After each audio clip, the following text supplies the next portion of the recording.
The asteroid came out of nowhere. Daniel Reed barely had time to yank the control stick before the jagged rock tore through his cargo hauler's left engine. Alarm screamed. Metal shrieked.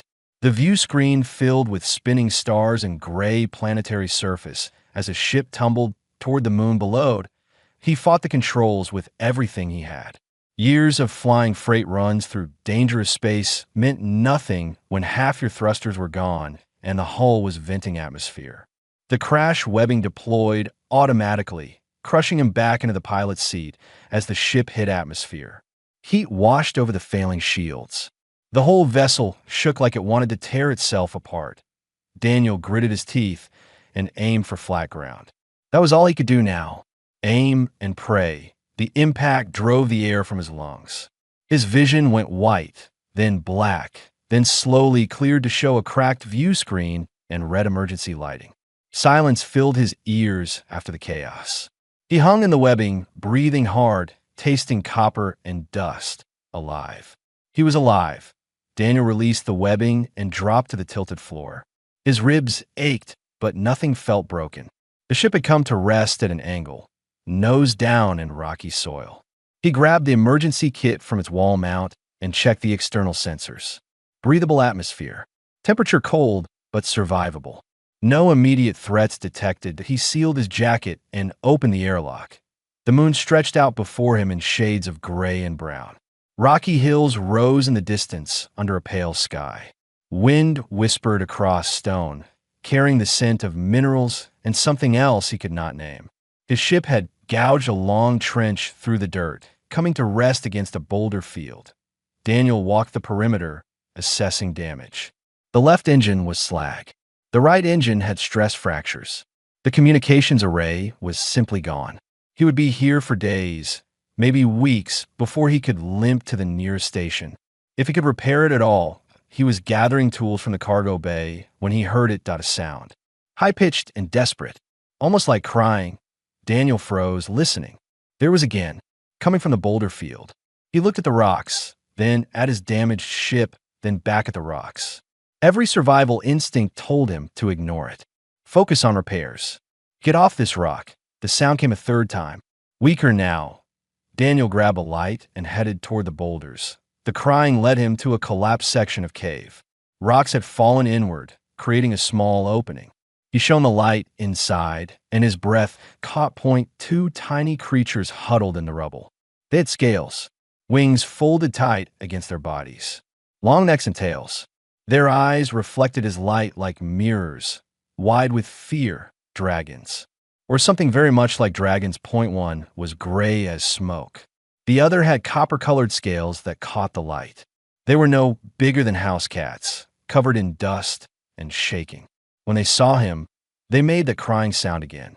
Not aggressive. Pleading, Daniel swept his light across the cave. His stomach turned. A massive form lay deeper in the collapsed space. Adult dragon, dead, crushed by the same rocks that had trapped the little ones. The asteroid storm that brought him down must have caused the cave-in. The gray hatchling tried to move toward him, but its leg was pinned under a stone. The copper one pressed against its sibling, making soft, distressed noises. Daniel should have walked away. He knew nothing about alien wildlife. These could be dangerous. Their parent was the size of his cargo hauler. But when he looked at those scared eyes and heard those desperate sounds, he saw only babies who needed help. He set down the light and started moving rocks. The gray one came free first. It stumbled into his hands, all sharp angles and delicate bones. Its scales felt warm despite the cold air. It looked up at him and made a questioning chirp. "Easy," Daniel said softly. "Let me get your friend." The copper hatchling was harder to reach. Daniel had to shift 3 large stones before he could pull it free. This one immediately climbed up his arm to his shoulder, wrapping its tail around his neck for balance. The gray one chirped again, a sound almost like protest at being left on the ground. Daniel scooped it up with his other hand. Both hatchlings stopped crying. They pressed against his chest, seeking warmth. Their tiny hearts beat fast against his ribs. The copper one made a rumbling sound. The gray one's eyes began to close, that he looked back at the collapsed cave, at the dead mother who could not protect them. at the harsh landscape that would kill them in hours. "All right," Daniel said quietly. "All right, you can come with me." He carried them back to his ship, two tiny lives cradled against his heart. The copper one kept making that rumbling sound. The gray one had fallen asleep. Neither seemed afraid of him anymore. Daniel settled them in his quarters on a pile of emergency blankets. They immediately curled together, still touching him with tail or wing. When he tried to step away, they both woke and made distress sounds that he sat down, letting them climb onto his lap. "I have no idea what I'm doing," he told them. The copper one yawned, showing tiny sharp teeth. The gray one tucked its head under his hand. Outside, the wind picked up. Inside the damaged ship, surrounded by problems he did not know how to solve. Daniel looked down at the two orphan creatures who had already decided he was safe. He had crashed on an unmapped moon with a broken ship and no way to call for help. He had maybe a week of supplies. He knew nothing about raising alien hatchlings, but those tiny roars had led him to them.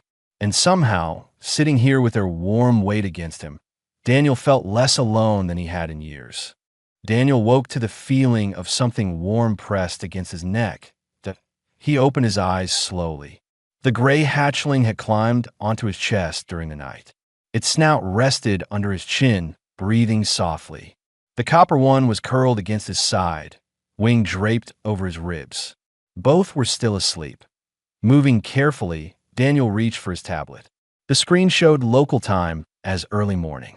His body ached from sleeping on the floor, but he had not wanted to disturb the hatchlings by moving to his bunk. They had been through enough trauma. The copper one stirred, blinking awake. It looked at Daniel and made a quiet trill. Not the desperate crying from yesterday. This sounded almost content. "Morning," Daniel whispered. The hatchling stretched, all four legs and both wings extending. Then it yawned wide enough to show a forked tongue. The gray one woke next, more cautious. It watched Daniel for a long moment before making its own softer sound. His tablet had no information about dragon-like species. The local wildlife database was empty since this moon was unmapped. Daniel pulled up his own notes and started a new file. Basic observations. Gray hatchling, cautious, observant, smaller build. Copper hatchling, bold, curious, slightly larger. Both warm-blooded, scaled, winged, approximately 5 kilograms each. The copper one climbed down from the bunk and started exploring the quarters. It sniffed at his boots, investigated a fallen wrench, tried to bite the corner of a storage crate. The gray one stayed close to Daniel, watching its sibling with what might have been concern. Then both hatchlings froze. Their heads turned in unison toward the door. A low rumble came from their chests. Daniel realized they were hungry. He had emergency rations. Protein bars, dried fruit, nutrient paste, none of it designed for alien wildlife. He opened a protein bar and broke off a small piece, offering it to the copper hatchling. The creature sniffed it, then sneezed. Not interested, Daniel tried the nutrient paste. The gray one licked it, made a disgusted sound, and backed away. Dried fruit got the same reaction. The hatchling's rumbling grew louder. They paced around his feet, clearly distressed. Daniel felt panic rising. What did baby dragons eat? Their mother had been massive and reptilian. Did they need meat? He had no fresh meat. Everything was processed and preserved. The copper one started pawing at the floor near the airlock. The gray one joined it, both scratching at the metal. Daniel opened the lock and followed them outside. The hatchlings made straight for the boulder field. They began licking rocks. Not randomly, but specific stones with mineral deposits visible on the surface. Their tongues rasped against granite and quartz, scraping off tiny particles. Daniel watched in fascination. Mineral consumption. Of course, many Earth reptiles needed calcium and other minerals for proper development.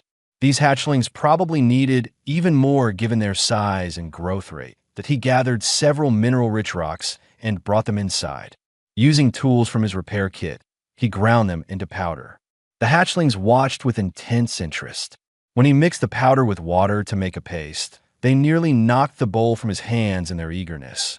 Both creatures ate until the paste was gone. The copper one licked the bowl clean. The gray one made happy chirping sounds. Daniel sat back, relieved. One problem solved. Over the next hours, he established a routine. The hatchlings needed mineral paste every few hours. They also accepted small amounts of his protein bars when crumbled and mixed with water. They drank frequently. Lapping water from a shallow pan, he set out. Between feedings, Daniel worked on ship repairs. He fashioned a sling from spare fabric so the hatchlings could stay close while he worked. They settled into it immediately, watching everything he did with bright eyes. The copper one, he decided to call Cinder. The color seemed right, and it responded when he used the name. The gray one became Ash. Simple names that matched their appearance. Cinder chirped constantly, reacting to every tool and wire. Ash stayed quiet but tracked his movements with keen attention. When Daniel explained what he was doing, both hatchlings seemed to listen. He knew they could not understand his words, but his voice appeared to calm them. This is the primary power coupling, he told them while working under a panel. It routes energy from the reactor to all ship systems. The surge from the crash fused 3 connections. I need to replace them or we're not going anywhere. Cinder made an encouraging trill. Ash's tail wrapped gently around his wrist. Days blurred together. Daniel repaired what he could with limited supplies. The hatchlings grew visibly larger, their scales brightening with proper nutrition. Cinder became more playful, pouncing on shadows and wrestling with loose cables. Ash developed a habit of bringing Daniel tools, somehow knowing which ones he needed next. On the 5th day, Daniel noticed Cinder try and roar. The sound came out as a squeaky rumble that made Ash tilt its head in what looked like amusement. Cinder tried again, puffing out its chest. Still squeaky. The hatchling looked almost offended. Daniel laughed for the first time since the crash. That night, with both hatchlings asleep against him, Daniel recorded a message on his tablet. Not a distress call, just observations. If he did not make it off this moon, maybe someone would find the recordings. Learn that these creatures were not just predators, but intelligent beings capable of trust and affection. That he watched Ash and Cinder sleep. Their breathing synchronized. Their scales rose and fell in rhythm. They had stopped being scared orphans and become something else. Not pets. That word felt wrong. They were becoming family. Cinder's wing twitched in sleep. Ash made a soft sound and pressed closer. Daniel realized he had stopped counting the days until rescue. Started counting the moments of connection instead. Cinder's first successful roar, still tiny but growing stronger. Ash learning to recognize the sound of the tool cabinet opening. Both of them racing to greet him when he returned from checking the exterior hull. His ship was still damaged. He was still stranded. But somehow, with 2 tiny dragons curled against his heart, Daniel felt less lost than he had in all his years flying alone through empty space. Outside, stars filled the sky. Inside, 3 heartbeats formed a rhythm that sounded almost like home. The rescue ship appeared on the 12th day. Daniel was replacing a burnt-out circuit board when Ash lifted her head sharply. Cinder stopped mid-pounce on a loose bolt. Both hatchlings stared at the sky, making low warning sounds. Then Daniel heard it too. The distant roar of engines. He scrambled outside, shielding his eyes against the pale sun. A sleek vessel descended through the atmosphere, running lights bright against the gray sky. Coalition markings on the hull. They had found his distress beacon. Relief flooded through him, then immediately turned to worry. He looked at Ash and Cinder, who had followed him outside. They were bigger now, each the size of a medium dog. Their scales gleamed. Their wings had developed proper membrane. They looked healthy and strong and absolutely not like helpless babies anymore. The rescue ship landed 50 meters away. Its airlock opened. 5 figures emerged in environment suits. Daniel recognized the lead figure species from his trading days. Serene, reptilian, but nothing like his hatchlings. The captain approached with careful steps, 3 crew members flanking her while 1 stayed by the ship. Daniel read. Her voice came through a translator device.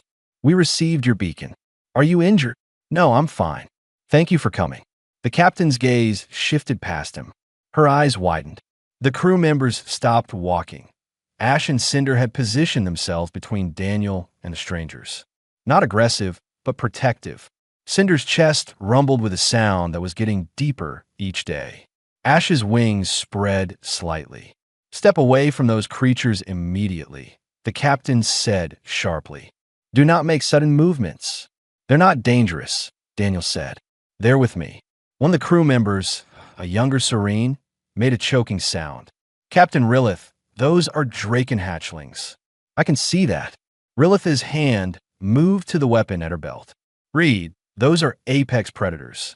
Adults destroy ships. You need to back away slowly. They're babies, Daniel said, keeping his voice calm. Orphans. Their mother died in the cave collapse. They'll die if we leave them here. Draken are extremely dangerous, Rilith insisted. They cannot be domesticated or controlled. Standard protocol is to avoid all contact. Cinder chirped and pressed against Daniel's leg. Ash made a questioning sound, picking up on the tension in the voices. Look at them, Daniel said. Do they seem dangerous? Rilith did look.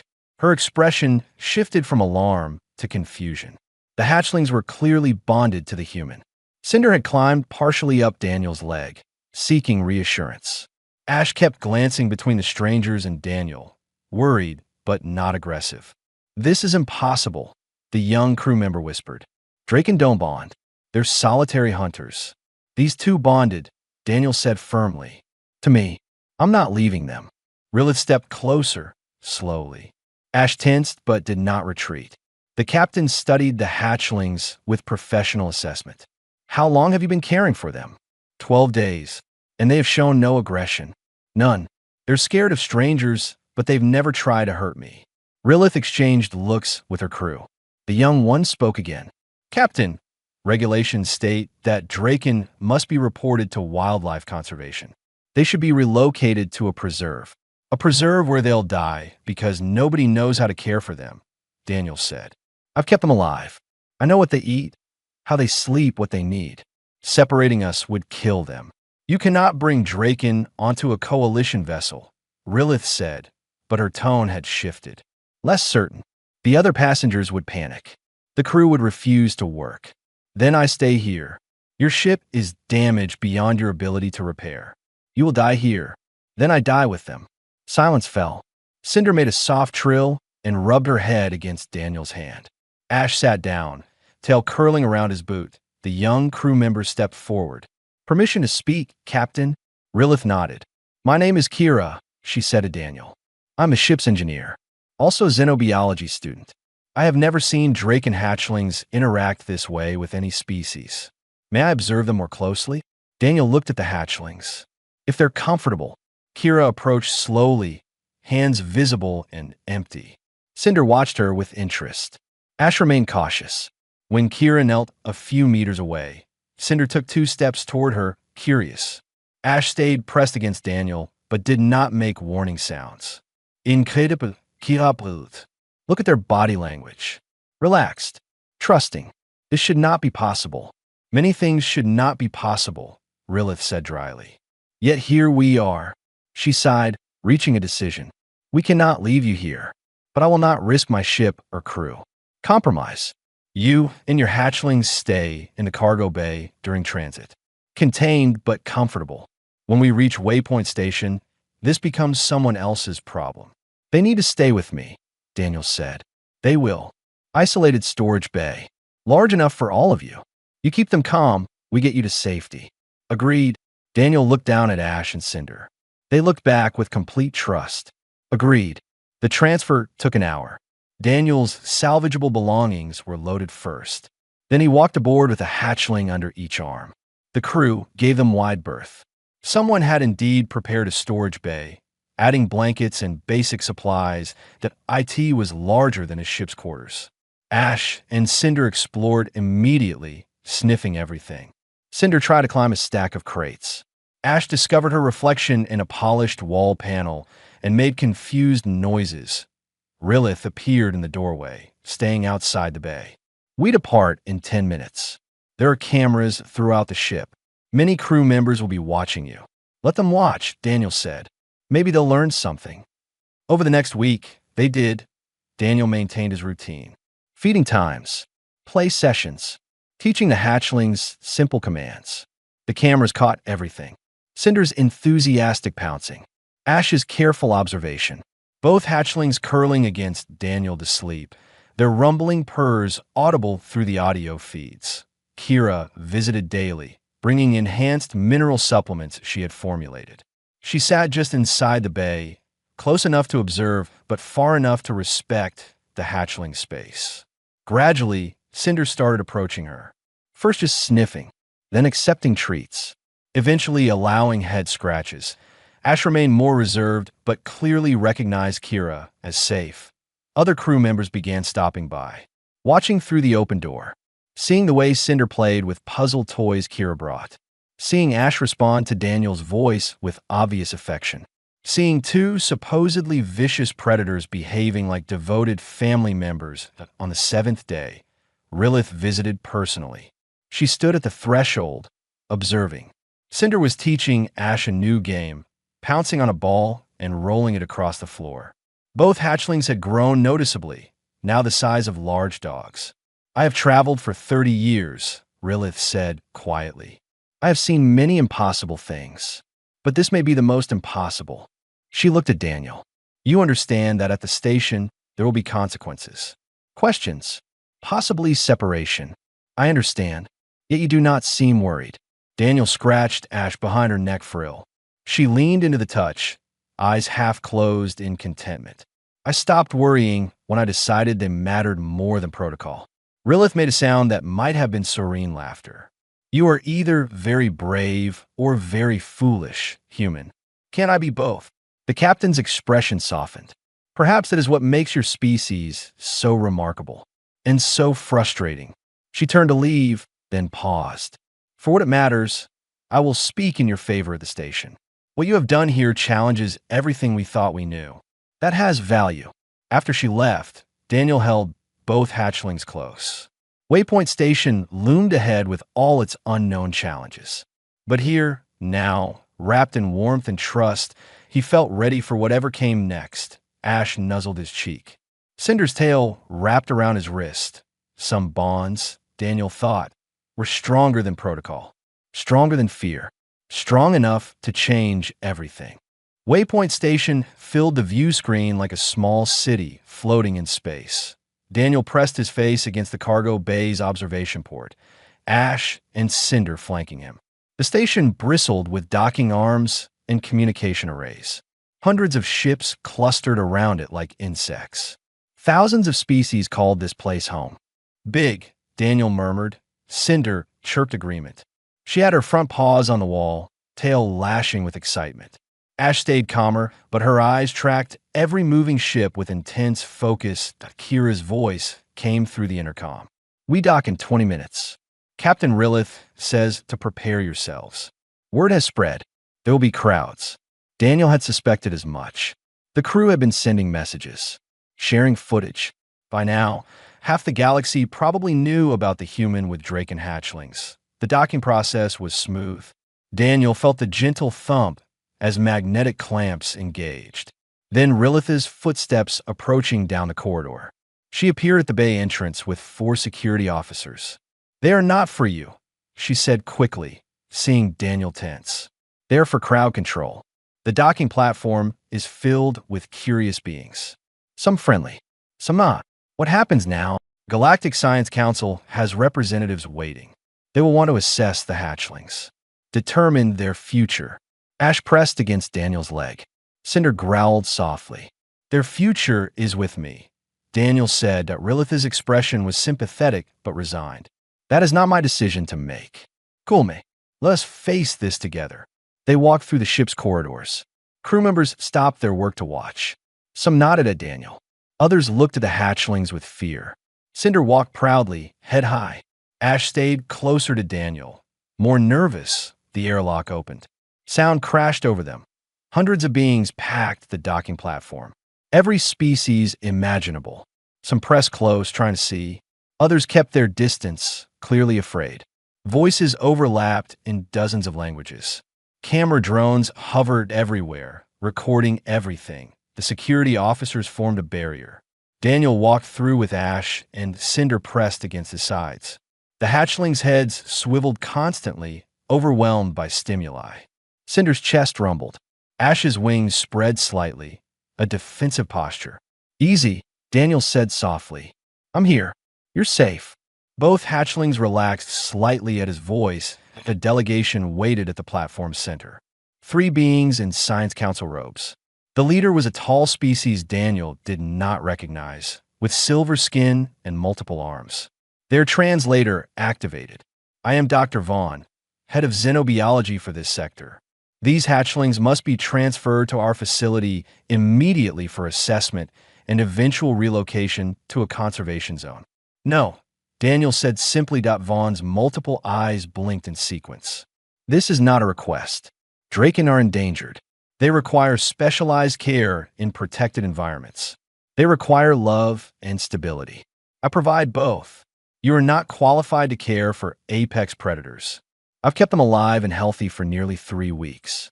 What are your qualifications with Draken hatchlings?" Vaughn hesitated. "We have theoretical knowledge based on observation of adults in the wild. I have practical experience based on actually raising them. Every day, every feeding, every fear and joy. They know me. Trust me. Separating us would traumatize them." A voice called from the crowd. "Let us see them interact." Others picked up the call. The security officers looked nervously at Rilith. She nodded slowly. Daniel knelt. Ash and Cinder immediately pressed close. He ran his hands over their scales, checking for any stress signs. Cinder butted her head against his chest, seeking comfort. Ash's tail wrapped around his arm. The crowd went silent. Camera drones moved closer. Daniel stood. "Cinder, stay." The copper hatchling sat immediately, though she whined softly. "Ash, cool me." The gray hatchling followed him 3 steps, then returned to sit beside her sister. "Both of you greet." The hatchlings had learned this trick from Kira. They sat up on their haunches and extended one front leg in a gesture remarkably like a handshake. The crowd murmured in amazement. "Good girls," Daniel said. Both hatchlings rumbled happily. Vaughn looked shaken. "This proves only that you have trained them, not that they should remain with you. In the wild, they would develop natural hunting behaviors. Independence. Proper Draken social structure. They're orphans," Daniel said. "They have no wild to return to, no pack to teach them. They have me and each other. That's their social structure now. The council will not approve this. There are protocols, procedures, centuries of established practice for handling endangered species." A new voice cut through the debate. Deep, resonant, speaking in a language that made the translator struggle. The crowd parted hastily as a Draken adult walked onto the platform, but Daniel's heart stopped. The creature was massive, 3 meters tall at the shoulder, scales like polished obsidian. Wings folded against its back could span 10 meters. Claws scraped against the deck plating. Eyes like molten gold fixed on the hatchlings. Ash and Cinder went completely still. The adult Draken approached slowly, each step deliberate. The crowd retreated further, giving it space. Security officers gripped their weapons but did not draw them. Attacking an adult Draken would be suicide. Daniel wanted to run. Every instinct screamed at him to grab the hatchlings and flee. But he forced himself to stand firm. If this creature wanted to harm them, running would not help. The adult stopped 3 meters away. Its nostrils flared, taking in scents. The translator crackled with its speech. "I am Scar of the Northern Reaches. The Science Council summoned me to evaluate these younglings." Vaughn stepped forward nervously. "These hatchlings have been improperly bonded to a human. We need your assessment for a proper relocation to a Draken preserve." Scar ignored the scientist. Those golden eyes studied Ash and Cinder. The hatchlings trembled, but did not flee. They looked up at the adult with something like awe. Then Scar approached Daniel. "Lean down. Breathe deeply. You carry their scent mark," Scar rumbled. "Deep. Belmano. They have claimed you as kin parent." "I've cared for them since they hatched," Daniel said, surprised his voice stayed steady. "Caring is not claiming. They chose you, marked you with scent bond. This is sacred in Draken culture." Vaughn interjected. "Surely such bonds are only formed between Draken." Scar's laugh was like thunder. "Bonds form where hearts connect. Species is irrelevant to the desperate and the devoted." The great head turned back to Daniel. You protected them when they were vulnerable, fed them, gave them warmth. They have marked you as family. To separate bonded kin is the greatest taboo in our culture. So you're saying they should stay with me? Daniel asked carefully. I am saying they have chosen. Among my people, choice is everything. You may be human, small, weak in ways we are strong, but you have become their home. Breaking that bond would destroy them. Scar looked at Vaughn. The scientist actually stepped backward. Tell your council this. These younglings are family bonded to the human. Any attempt to separate them violates sacred Draken law. We do not interfere in others' affairs often, but we protect family bonds absolutely. Challenge this, and you challenge all Draken. Vaughn's multiple hands gestured helplessly. The council will need to verify this claim. Then verify it. I will remain at this station to ensure proper evaluation. The great Draken turned and walked away. The crowd parted like water. Silence held for 3 heartbeats after Scar disappeared into the station. Then everyone started talking at once. Daniel sank to his knees. Ash and Cinder swarmed him immediately, making worried sounds. He held them both, his hands shaking with released tension. Kira appeared at his side. That was the most terrifying and wonderful thing I have ever witnessed. Do we just win? Daniel asked. Perhaps. If Draken law supports you, the council must respect it. Cultural protocols override standard procedures. Rilith joined them. I have secured temporary quarters for you while this is sorted out. Large enough for your growing family. Daniel looked down at Ash and Cinder. They looked back with absolute trust. Whatever happened next, they faced it together. Human and dragons. Family by choice and bond. The temporary quarters were better than Daniel expected. 2 rooms, connected by an archway. Sleeping area with a large platform that accommodated all 3 of them. Living space with reinforced furniture. One wall was transparent, offering a view of the station's interior garden level. Ash spent the first hour watching other beings walk past on the level below. Cinder investigated every corner, sniffing and occasionally trying to taste things. Daniel unpacked their few belongings. The mineral supplements Kira had made. His data tablet with all his observations. A worn blanket from his ship that the hatchlings loved sleeping on. A chime at the door. Kira entered carrying containers. I brought proper food. The station commissary was confused when I ordered ground minerals, but they complied. She set everything on the table. Ash and Cinder recognized her now. Cinder bounded over, tail wagging. Ash approached more sedately, but still touched her nose to Kira's offered hand. They have grown again, Kira observed. Soon they will be too large for these quarters. That's what worries me, Daniel said. Even if the council allows me to keep them, where do we go? I can't afford a ship big enough. Can't stay here indefinitely. Kira's expression turned thoughtful. Perhaps you worry about the wrong problem. Focus on today's challenge first. That challenge arrived 3 hours later. Official summons to appear before the Science Council evaluation panel. Daniel, Ash, and Cinder were escorted by security through the station's administrative sector. The evaluation room was sterile and white. 5 council members sat behind a curved desk. Dr. Vaughn occupied the center position. Scar stood to one side, a massive presence that made the room feel smaller. This evaluation will determine the hatchling's status and placement, Vaughn began. We have reviewed footage of your interactions, consulted Draken cultural experts, analyzed the bond claim. Daniel stood with a hand on each hatchling's head.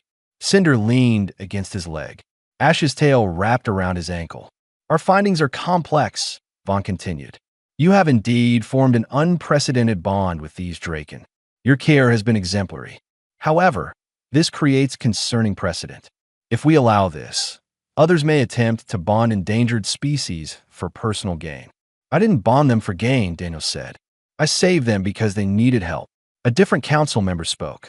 A floating jellyfish-like being in a water tank. Your intentions are not questioned. The outcome is, these hatchlings will grow to full size. Draken adults are dangerous. What happens when they become too large to control? I don't control them. I care for them. There's a difference, a distinction that may not matter when they reach maturity and their predatory instincts emerge. Scar's deep voice filled the room. You speak of instincts you do not understand. Draken bonded to kin parents do not become dangers to that family. Our nature is fierce to threats, gentle to chosen family. These younglings will grow large and powerful. They will also remain devoted to the one who saved them. Can you guarantee that? Vaughn asked. Can you guarantee the sun will rise? Some truths simply are. The council members conferred quietly. Daniel felt his heart pounding. Ash sensed his tension and pressed closer. Cinder made a questioning sound. Vaughn spoke again. We propose a compromise. You may retain guardianship, but with conditions. First, you must complete formal xenobiology training. Second, you must establish a permanent residence with adequate space for their growth. Third, you must submit to regular evaluations to ensure the hatchlings' well-being and safety of others. I accept, Daniel said immediately. We are not finished. Fourth condition, you cannot do this alone. You must build a support structure. Specialists who can assist with their care and development. Kira stepped forward from where she had been waiting by the door. I volunteered to serve as primary xenobiology specialist. Vaughn looked surprised. You would leave your ship position? I would join something more important. This bond proves that species barriers can be crossed through compassion and commitment. I want to study that. Help it succeed. Another voice from the crowd of observers. Rilith pushed through. I will provide transport services. Free of charge. This human and his family should not be stranded. More voices. A Centaurian doctor offering medical expertise. A construction specialist volunteering to design proper habitat spaces. A teacher wanting to document the hatchling's development for educational purposes. Vaughn raised multiple hands for silence. This is highly irregular. So is everything about this situation, the Jellyfish Council member said. Perhaps irregular is exactly what we need. These beings are offering to create a support network. That addresses our fourth concern. The council conferred again. Longer this time. Daniel held his breath. Ash and Cinder seemed to understand the importance of the moment. Both sat perfectly still. Finally, Vaughn spoke. By majority vote, we grant provisional guardianship. You will receive documentation outlining all conditions. Failure to meet any requirement will result in immediate reassessment and possible separation. Do you understand? Yes. Thank you. Do not thank us yet. You have accepted a tremendous responsibility. These hatchlings will grow rapidly. In 1 year, they will be large enough to fly. In 3 years, they will approach adult size. Your life will never be normal. Daniel looked down at Ash and Cinder. They looked back with complete trust. Normal is overrated. The hearing ended. The crowd of supporters surrounded them. Kira was already planning training schedules. Rilith discussed transport logistics. Others offered advice and resources. Scar approached through the chaos. The great Draken lowered its massive head to the hatchling's level. Ash and Cinder touched noses with the adult, a gesture of respect. Then Scar looked at Daniel. You have chosen a difficult path, human. These younglings will test you in ways you cannot imagine. They will grow strong and stubborn. They will challenge you. I know, but they will also love you with a loyalty that transcends everything. Draken do not give their hearts lightly. Once given, that bond is unbreakable. Scar's golden eyes held Daniel's. Protect them. Teach them. Help them become the best of our kind. I will. Then you have my blessing. And my protection. Should anyone threaten your family, they threaten all Draken. The great creature departed, leaving Daniel surrounded by his new support network. People from a dozen species, all willing to help because they believed in what his bond with Ash and Cinder represented. That night, in their quarters, Daniel sat with both hatchlings. They were tired from the long day. Cinder sprawled across his lap, already half asleep. Ash rested her head on his shoulder, breathing softly. We did it, he whispered. You're staying with me. Forever. Cinder's tail thumped once against the floor. Ash made a contented rumble. Outside the window, the station bustled with life. Thousands of beings from hundreds of worlds.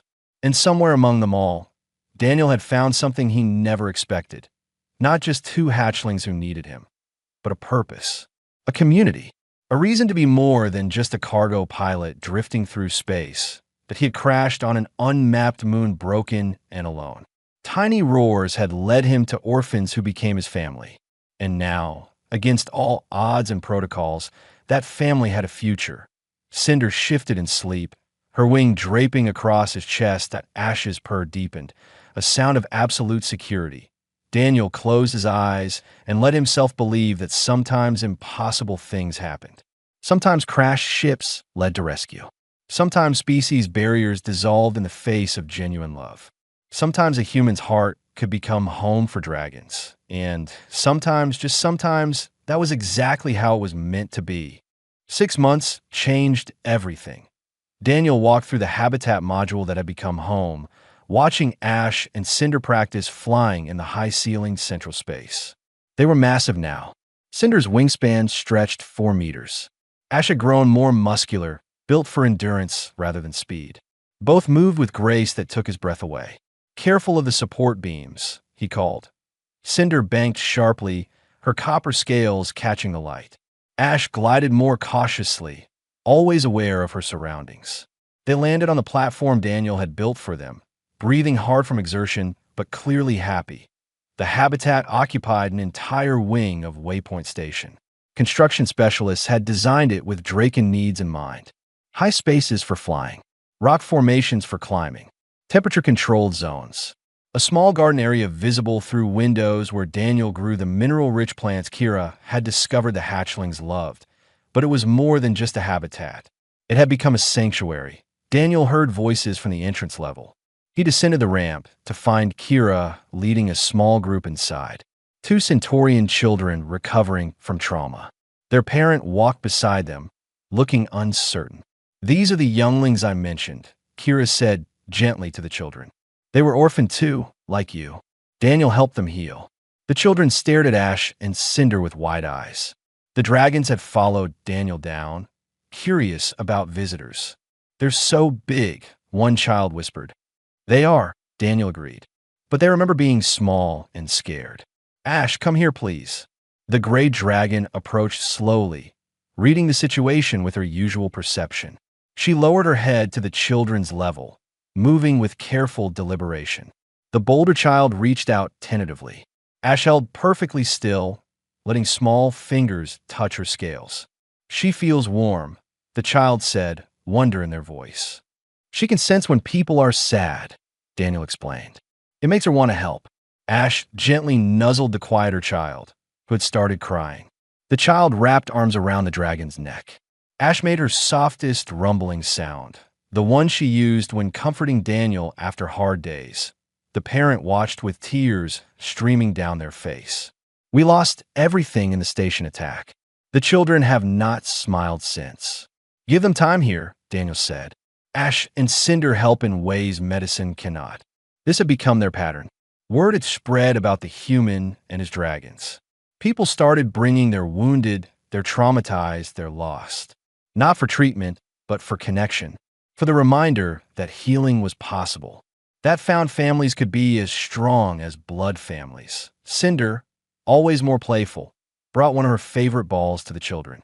Dropped it at their feet with an expectant look. The bolder child picked it up and threw it weakly. Cinder bounded after it like she had when she was small, making exaggerated movements that drew laughs from both children. Kira caught Daniel's eye and smiled. She had moved to the station permanently, serving as both xenobiology specialist and coordinator for what they now called the Sanctuary Project. After the Centaurian family left, promises to return tomorrow, Daniel sat in the garden with his dragons. They were too large to sleep against him anymore, but they still pressed close. Ash on his left, Cinder on his right, their wings forming a protective canopy. "We're doing something good here," he said to them. Ash rumbled agreement. Cinder yawned, showing teeth that could now tear through metal.